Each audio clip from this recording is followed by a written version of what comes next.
오늘 또 우리 희엘 찬양대 찬양 참 감사합니다. 하나님을 높이는 찬송, 하나님께서 영광 받으시고 우리 가운데 감동을 또 허락했는데요. 하나님께서 축복과 은혜로 오늘 또 우리와 함께 하실 줄로 믿습니다. 오늘 사도행전 4장 5절 이하의 말씀으로 다른 이로서는 구원을 받을 수 없습니다 라는 제목으로 은혜를 나누고자 합니다. 인류 역사의 가장 큰 궁금증 하나가 있습니다. 제일 되는 것은 우리의 삶이 어디서부터 왔는가, 그리고 어디로 가는가의 질문이지요. 그러나 우리는 성경을 통해서 이미 답변을 알고 있습니다. 우리의 죽음은 끝이 아니고 우리는 하나님 앞에 심판대 앞에 선다는 것을 기억을 하고 있는 거죠. 어떤 성도가 한밤중에 꿈을 꾸었습니다. 꿈속에서 자기가 죽었어요. 그래서 하늘나라로 올라갔습니다. 그리고 이 성도가 누구를 만납니까? 심판대 앞에서 심판하는 분을 만나게 되죠. 성도가 머리를 조아리고 있는데 심판하시는 분이 이렇게 질문합니다. 그대는 세상에서 사는 동안 선하게 살았는가? 네, 성도가 그 질문을 받고 순간 충격을 받았어요. 내가 선하게 살았던가? 그리고 심판하시는 이 앞에서 머리를 떨구고 대답을 했습니다. 아닙니다. 심판하시는 이가 두 번째 질문을 합니다. 그러면 자네는 평생의 삶 동안 의로웠는가? 그 성도가 굉장히 당황하기 시작했습니다. 이제는 마음이 뭉클해지면서 눈물이 쏟아지기 직전입니다. 심판하는 일 앞에서 아닙니다 외마디로 대답을 했어요. 심판하시는 이가 이 성도에게 또 묻습니다. 그러면 그대는 얼마나 하나님 앞에서 항상 깨끗했는가? 역시 자신이 없는 질문과 답이었습니다. 마음이 덜컥 내려앉으면서 이제는 모든 것이 끝났다 싶었습니다. 그러나 심판하는 이 앞에서 할 수 있는 대답은 유일하게 아닙니다 라고 답변하는 것밖에 없었어요. 세 번째 질문에 연거푸 아닙니다라고 대답했던 이 성도가 자기는 그래도 하늘나라 가겠지, 천국에 가겠지 라고 생각했던 지상에서의 삶을 뒤로하고 나는 이제 지옥에 가겠구나 라는 생각 가운데 마음이 허망해졌습니다. 곧 큰 형벌이 자기에게 예비되었을 거라고 짐작하게 되었어요. 그런데 한쪽에서 한 줄기의 빛이 비춰옵니다. 그리고 평생 그리던 예수 그리스도께서 그 현장에 오신 거예요. 그리고 이 사람을 껴안더니 하나님 앞에 이렇게 예수 그리스도께서 고하십니다. 나의 주여. 이 사람은 하나님의 질문에 하나도 대답을 못했습니다. 그렇지만 이 사람은 지상에서 사는 동안 애써서 내 편으로 서기를 원했던 사람입니다. 이제 당신 앞에 서 있는 이 사람을 내가 껴안고 하소연하오니 이제는 내가 이 사람과 함께 서 있기를 원합니다. 꿈이에요, 꿈. 근데 이 사람이 꿈을 딱 깨고 나서 마음 가운데 확신하게 되었지요. 나의 구원주는 예수 그리스도이시구나. 여러분, 오늘 본문의 말씀에는요, 성령이 충만한 사람, 한 사람이 나옵니다. 그 사람은 우리가 잘 아는 베드로이지요. 많은 사람들 앞에서 예수 그리스도를 증언하는 그의 설교의 한 부분을 우리는 보고 듣게 됩니다. 성령이 충만한 사람 베드로가 무엇을 증거했습니까? 하늘 아래에 이 이 땅의 지상에서 유일하게 우리의 구원주가 되시는 분이 있으니 그분은 하나님께로부터 보냄받은 예수 그리스도, 우리의 진정 우리의 구속주가 되시고 구원주가 되심을 베드로는 설명하고 설교하고 있습니다. 오늘의 본문의 말씀 속에서 우리는 무엇을 합니까? 무엇을 확신할 수 있습니까? 예수 그리스도께서 다른 이로가 아닌 우리에게 유일한 구속주가 되시고 우리의 구원주가 되시고 우리에게 생명의 주가 된다고 하는 사실을 우리도 이 말씀 앞에 고백하여 엎드려지는 줄로 믿습니다. 그래서 오늘 본문의 말씀의 12절은 베드로 설교의 가장 하이라이트의 부분이지요. 다른 이로서는 구원을 받을 수 없나니 천하 사람 중에 구원을 받을 만한 다른 이름을 우리에게 주신 일이 없음이라 하였더라. 오직 한 분 예수 그리스도만이 우리에게 구원을 주실 수 있다고 하는 이 베드로의 설교만큼 하나님께서 우리에게 보내신 바 한 분 예수 그리스도를 우리 가운데 보내셨는데, 예수 그리스도께서는 우리의 구원주가 되시고 우리의 죄를 속량하시는 구속주가 되시고 우리를 하나님의 나라에 이끌어 가실 우리의 인도자요 하나님 당신이 되시는 예수 그리스도이신 줄로 믿습니다. 오늘 이 본문의 말씀 앞에 우리는 무엇을 깨닫습니까? 다른 이로서는 구원을 받을 수 없고 예수 그리스도만이 우리를 구원하신다는 이 말씀 앞에서 과연 예수 그리스도가 우리를 구원하실 유일한 주인가를 묵상해 볼 필요가 있습니다. 그리고 말씀 속에 우리는 마음에 다짐을 하고 말씀 속에 결단할 필요가 있지요. 왜 예수 그리스도께서 유일한 생명의 길이고 왜 예수께서 우리에게 구원의 주로서 유일한 분인가? 여러분, 말씀을 통해서 우리는 그 의미를 찾아가 보기를 원합니다. 여러분, 성경은 첫 번째로 우리에게 무엇을 일러줍니까? 예수님은 우리의 정죄의 비참한 상황에서 우리를 벗어나게 하는 유일한 길이 되시는 분이 우리 예수 그리스도이신 줄로 믿습니다. 따라서 합시다. 예수님은 정죄함의 비참함 속에서 벗어나는 유일한 길입니다. 사도 요한이 요한복음 14장을 기록하면서 예수님께서 하신 말씀을 썼습니다. 예수께서 이르시되 내가 곧 길이요 진리요 생명이니 나로 말미암지 않고는 아버지께로 올 자가 없느니라. 여러분, 우리의 본래의 모습은 어떤 모습입니까? 정죄되는 모습이죠. 바꿔 말하면 죄인 된 자예요. 구원받을 수 없는 처참한 사망에 이르는 삶을 살아갔던 존재가 우리의 모습입니다. 그래서 성경은 우리를 가르쳐서 종이로되 죄의 종의 신분을 가지고 있는 것이 우리의 모습이라고 가르쳐줍니다. 요한복음 8장 34절에 보면은 예수께서 대답하시되 진실로 진실로 너희에게 이르노니 죄를 범하는 자마다 죄의 종이라 이렇게 말씀하고 있어요. 그런데 여러분, 그 구절에서 죄를 범한다는 말에 우리가 조금 생각해 볼 필요가 있습니다. 한 번 범하는 것이 아니라 이 원적인 의미로 보면 어제도 오늘도 그리고 앞으로도 계속 반복돼서 죄를 저지르는 것이 우리의 존재임을 예수님께서 말씀하신 거예요.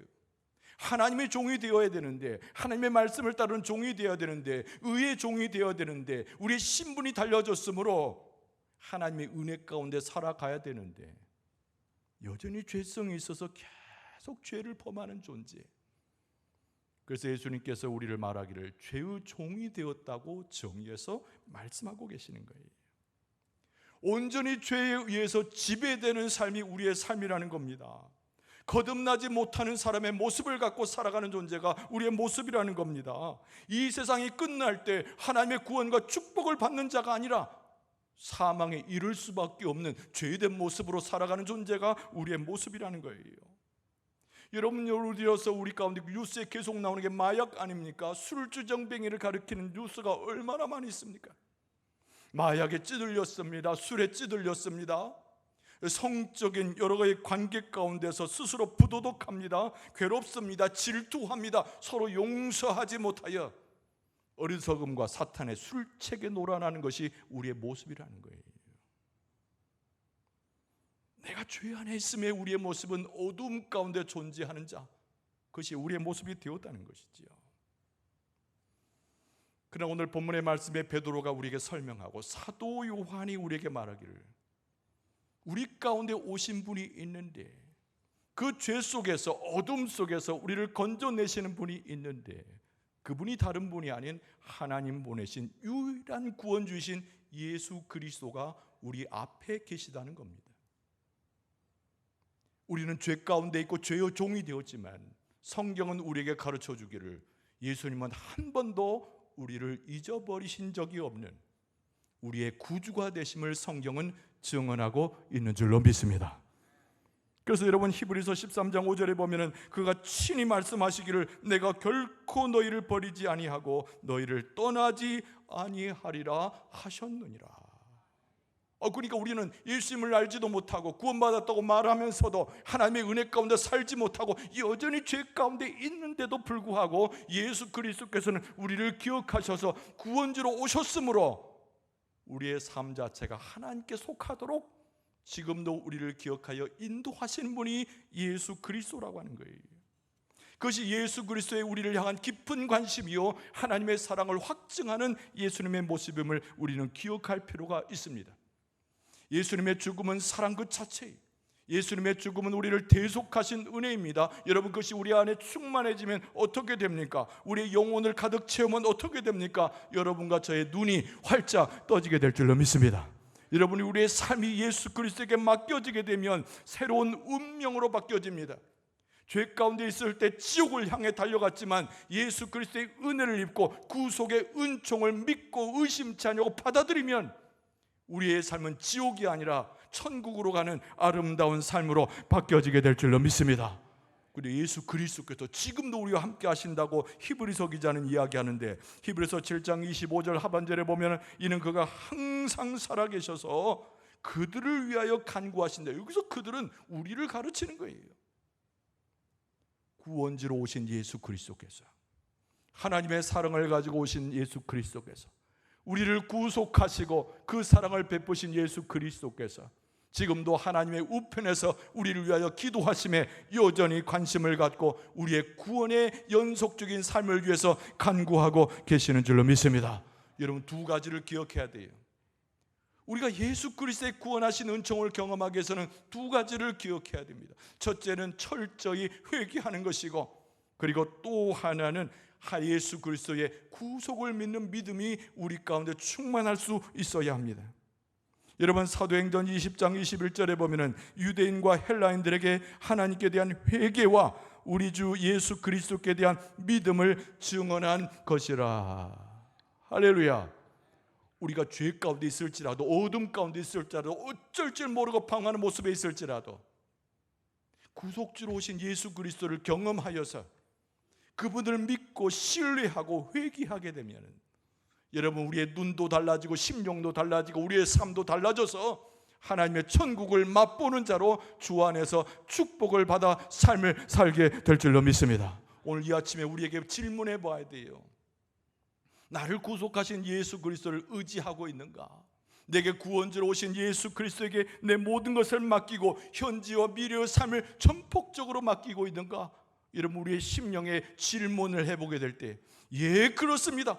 나는 주님께 맡기길 원합니다. 예, 그렇습니다. 구원주 하나님만 쫓아가기 원합니다. 예, 그렇습니다. 예수 그리스도의 사랑 안에 내 삶을 살기를 원합니다. 확신의 찬 가운데 그리스도 앞에 대담하게 고백하는 여러분과 저의 심령이 될 수 있기를 바랍니다.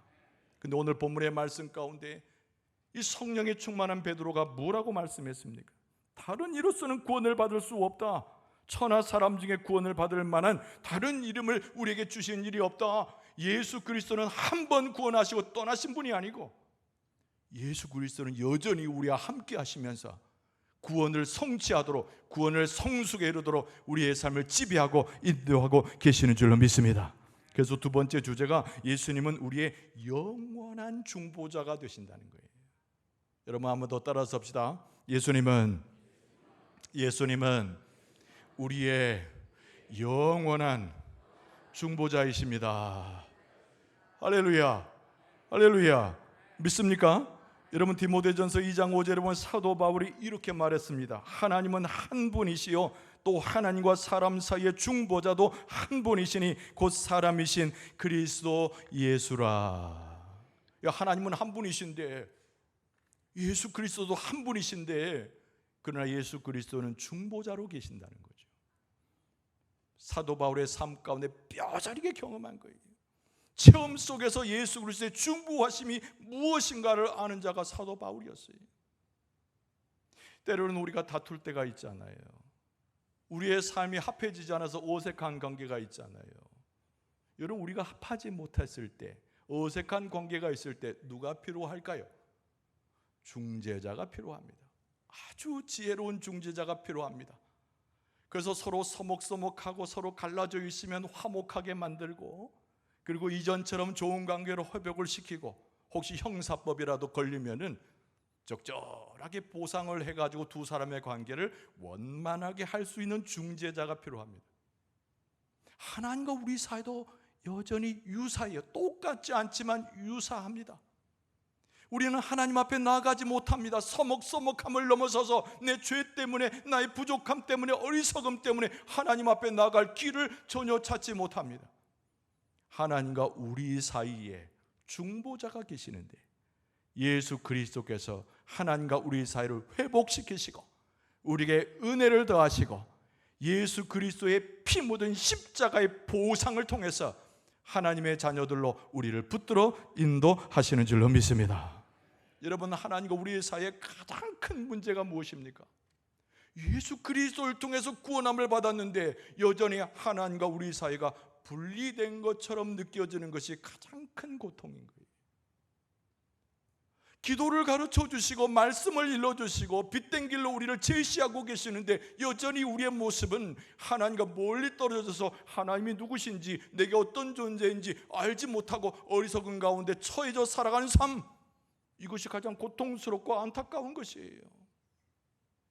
우리는 발버둥 칩니다. 하나님께 가까이 가려고, 하나님과의 관계를 허물없는 관계로 나아가기 위해서 우리는 온갖 수단을 동원합니다. 그런데 우리 인간적인 한계는 여전히 있어서 우리의 죄성이 어둠 가운데 우리를 붙잡음으로 하나님과 떨어져 있는 간격을 좁힐 수가 없다는 거예요. 그런데 여러분, 하나님과 우리 사이에 그 간격을 좁힐 뿐만 아니라 하나님의 온전한 자녀로 삼아주시고 인도하시는 분이 계시는데, 그거 바로 하나님과 우리 사이의 중보자 되시는 우리 예수 그리스도가 계시는 줄로 믿습니다. 예수 그리스도께서 우리를 참견하시고 중간에 들어오시고 중보자가 되신다고 하는 것은 단순한 하나님과 우리의 사이를 화목되게 했다, 이 표현으로는 적합지 않아요. 예수 그리스도께서 우리의 삶에, 내 심령에, 영혼에 들어오셔서 멀리 떨어지고 내가 감히 우러러볼 수 없고 접근하지 못했던 하나님과 내가 연결시켜주는 중보자가 예수 그리스도라고 하는 사실입니다. 여러분, 우리는 하나님을 아버지라 부르지 못했어요. 기도하면서 가까이 가는 것을 느끼지 못했어요. 그런데 예수 그리스도가 중보자가 되심으로 우리는 하나님의 아들이 되어지고 하나님을 아버지라 부르고, 여러분, 하나님과 친구가 되어서 개인적인 관계로 하나님과 함께하는 은혜를 누리게 되는 줄로 믿습니다. 하나님이 위대하신 분이잖아요. 우리와 범접할 수 없는 높은 위치에 천상에 계시는 분이잖아요. 그럼에도 불구하고 예수께서 중보자가 되시면 가까이 있는 친구가 되고 속삭일 수 있는 음성의 관계가 되고 그분과 개인적으로 사귈 수가 있게 되었으니, 이 중보자 예수 그리스도를 통해서 회복되는 그 은혜가 하나님과 합하여지는 하나님의 품성에 들어가는 하나님의 놀라운 축복과 은혜로 나타나게 되는 줄로 믿습니다. 그래서 사도 바울이 갈라디아 교인들에게 편지하기를, 갈라디아서 4장 6절에 너희가 아들임으로 하나님이 그 아들의 영을 우리 마음 가운데 보내사 아빠 아버지라 부르게 하셨느니라. 이제 하나님 앞에 기도할 때 아빠 아빠 그러시란 말이에요. 여러분, 상식적으로 알지만 우리가 부르는 조그만 아이들이 아빠를 부를 때 아빠 아빠 부르는 거하고는 어원적으로는 차이가 있어요. 전혀 다른 이야기지만 내용으로는 유사합니다. 어린아이가 아빠를 두려워하지 않아요. 자기 친구처럼 여깁니다. 내가 무슨 얘기를 하든지 아빠는 내 편이고, 어떤 상황에 있든지 내 허물을 보지 않고 나를 이뻐해 주시는 아버지를, 그런 이상을 갖고 있어요. 여러분, 우리가 하나님을 대할 때 아람어이기만 합니다마는 아빠 아버지라 부른다는 거예요. 할렐루야. 우리가 하나님 앞에 나가서 친구 정도가 아니라 하나님과 내 사이의 부적 관계를 떠나서 더 은밀한 관계로 하나님을 모실 수 있고 기도할 수 있고 찬양할 수 있으니 아빠 아버지라 부르게 되었느니라. 앞으로 기도할 때 아빠 아빠 그러는 거예요. 한번 따라서 합시다. 아빠. 참 보기 좋잖아요. 예수님께서 중보자가 되셔서 하나님의 자녀의 신분을 되찾아 주시고 하나님과 가까이 있어서 아브라함만이 아닌 우리들도 하나님의 벗이라 칭함을 받게 되었는데, 우리가 하나님을 부를 때 아빠라고 부르는 거예요. 이 버릇없는 놈, 그렇게 하나님 말씀하지 아니하시고 네가 이제 나를 알았구나, 네가 내 사랑을 알구나, 네가 내게 가까이 와서 모든 것이 회복됐다는 것이 도대체 무엇인가를 네 심령과 삶에서 깨달았구나, 오히려 하나님이 칭찬해 주시고 아빠 그러면 하나님께서 그 품 안에, 그 인자하신 품성에 우리를 받아주시고 그 가운데 들어갈 수 있도록 허용하여 주실 줄로 믿습니다. 그런데 여러분, 우리 가운데 고민이 있잖아요. 이 선언을 받았음에도 불구하고, 아빠라 부를 수 있음에도 불구하고 내 심령을 돌아보게 되면, 내 삶을 돌아보게 되면 여전히 하나님의 그 품성과 그 역사에 미치지 못하는 우리의 모습을 볼 때가 너무나 많이 있어요. 사도 바울이 말하고 있는 대로, 로마에서에서 표현한 대로 우리에게는 두 개의 소욕이 있어요. 성령의 사람이니까 성령의 소욕이 있지만 한쪽에는 죄성의 육체적인 정욕이 있어서 우리로 하여금 자꾸 넘어지게 해요. 한번 아빠로 불렀다가 뒤돌아서면 우리의 마음 가운데 어둠 때문에 고통하는 것이 우리의 모습이란 말이에요. 이걸 어떻게 할 것인가? 여러분, 걱정하지 마세요. 근심하지 마세요. 두려워하지 마세요. 예수 그리스도께서 중보자가 되셔서 하나님의 품성을 배우게 하고 멀리 떨어져 있는 간극을 가까이 하사 우리의 모든 삶의 육체적인 것은 영적인 것이든 하나님 안에 들어가도록 역사해 주시는 줄로 믿습니다. 여러분, 사탄이 하는 일이 뭐예요? 사탄이, 귀신들, 마귀가 하는 일이 뭐예요? 참소하는 일입니다. 참소가 뜻이 무엇입니까? 죄가 있든 없든 다 끌어모아가지고 법정에다 우리를 내세우는 그 역할이 사탄의 역할이에요. 여러분, 사탄이 하나님 앞에 가서 이런 말을 자꾸 할지 모릅니다. 하나님, 내가 할 얘기가 있습니다. 그래, 무엇이냐? 저 사람들을 좀 보세요. 하나님, 예수 그리스도를 보내서 저 십자가에서 죽게 하여 구원을 시켰지만 저 사람들의 행동을 보세요. 얼마나 부도덕하고 얼마나 잔인하고 얼마나 못된 짓을 일삼는지까. 하나님의 자녀라고 선언해 주었지만, 아빠 아버지라고 부르라고 했지만 그들의 삶은 여전히 죄 가운데 있지 않습니까? 형벌이 필요합니다. 하나님. 그러면서 사탄이 하나님의 귓가에 이렇게 말할지 몰라요. 전에 욥의 육신을 우리에게 맡기신 것처럼 저들을 형벌하여 내 손에 맡기소서. 내가 그들의 식구들을 전멸시키고 그들의 모든 삶을 엉망으로 만들고 건강을 해치고 모든 것을 송두리째 빼앗아 버리겠습니다. 형벌이 필요하지 않습니까? 하나님, 내게 손에 맡기소서. 참소하는 사탄이 매일처럼 하나님을 찾아갈지 모른다는 거예요. 그러나 걱정하지 마세요. 근심하지 마세요. 두려워하지 마세요. 마귀가 하나님 앞에 우리를 내놓고 참소하는 그 시간에 중보자이신 예수 그리스도께서 하나님 앞에 먼저 뛰어나가 무릎을 꿇고 기도하기를, 주여 그리하지 마옵소서. 내가 주께 아뢰오니 이 사람들을 용서하시고 긍휼히 여기시고 하나님의 품에 안으신 것처럼 이들의 삶을 주의 축복으로 채워 주시옵소서. 예수님께서 그렇게 기도하시고 간청하신다는 거예요. 365일 동안 24시간 동안 예수님은 계속 우리에게 관심을 두셔서 예수 그리스도의 영이신 성령의 역사와 함께 우리의 삶을 변화시키기 시작하는데, 단순하게 구원받은 것의 인침을 선언한 것이 아니라 우리의 삶 전체가 하나님의 진정한 자녀로 살아가도록, 하나님의 백성으로 살아가도록, 하나님과 함께 품성을 배우고 삶이 변화가 되어지고 하나님의 거룩한 자의 모습으로 세워지도록 성령과 더불어 우리를 인도하시고 바꿔주시고 변화시켜주시고 하나님 앞에 서게 하신 분이 예수 그리스도, 중보자 예수 그리스도이신 줄로 믿습니다. 성령과 더불어 쉬지 않고 기도하며 우리와 함께 하신 분이 예수 그리스도이니 성경은 중보자 예수 그리스도께서 우리가 하나님의 나라 갈 때까지 우리와 동행하시며 함께 하신다고 증언해 주고 있습니다. 이것이 하나님의 은혜고 하나님의 축복이고 사랑인데 걱정하고 근심하고 낭망하지 말고 중보자 예수 그리스도를 통하여 변화되어서 하나님의 백성으로 하나님과 가까이 가는 하나님의 귀한 축복받는 백성들이 될 수 있기를 바랍니다. 여러분, 말씀을 정리합니다. 여러분, 우리는 기독교 신앙이라고 우리 스스로를 그렇게 평가합니다.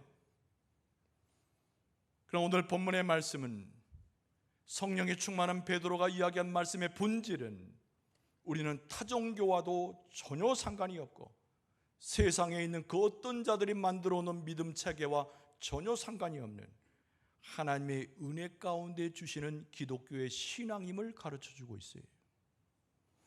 여러분, 세상의 귀를 기울이지 마세요.